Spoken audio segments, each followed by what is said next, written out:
Good morning. Good morning. Andy, you've just come off the platform. You've been speaking about the economics of the region.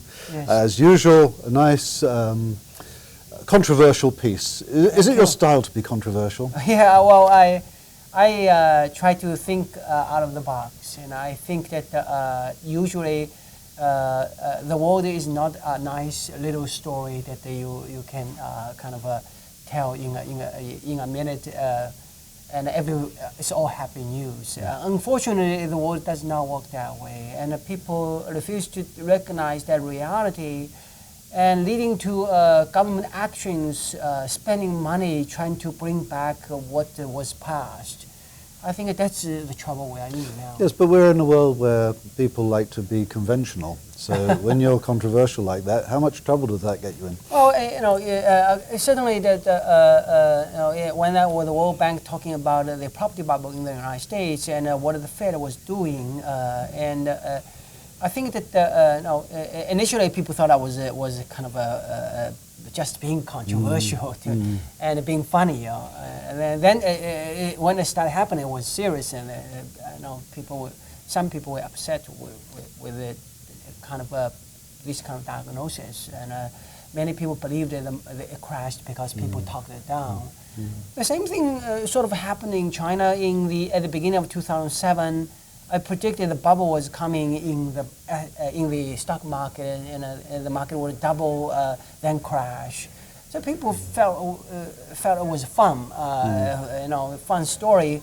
But when it really crashed, a lot of people. So you were proven correct. Yeah, but after I proved it was proved correct, people were upset. Now people listen to you better because of it. Well, I'm not sure. No, I think people, it's human weakness. People want to hear the story that they want to hear. Yes. And so most analysts out there are doing the job to tell people what they want to hear.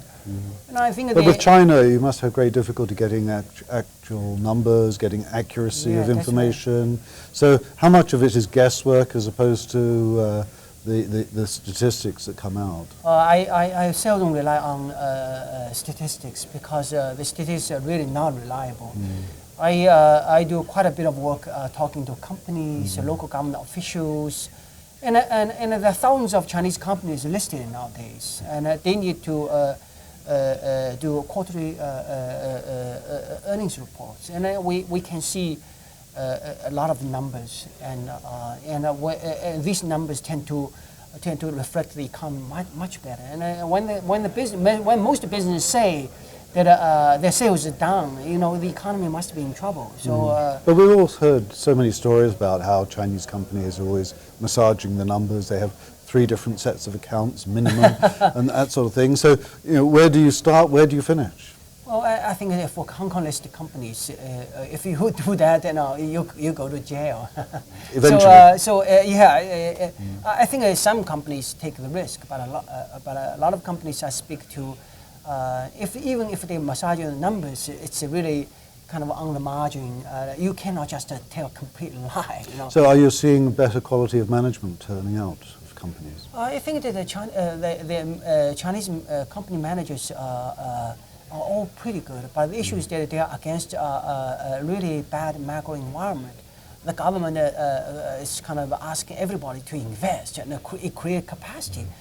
So every industry you run into overcapacity. So it's really a race to the bottom, and it's people hanging on and borrowing as much as possible to stay in business. And then, so the prices in China are set by the least efficient producers, not by the most efficient producers. So a lot of good companies are being dragged down. So this is a part of the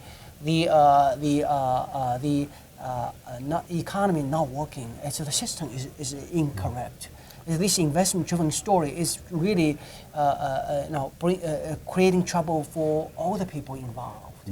And if we look at the long term, do you see a crash before another rise, or is it just going to be a fairly flat, long time period? Oh, it's possible that we're going to see in like 5 years of stagnation, and then through time you absorb the excesses created during the bubble. It's a possibility.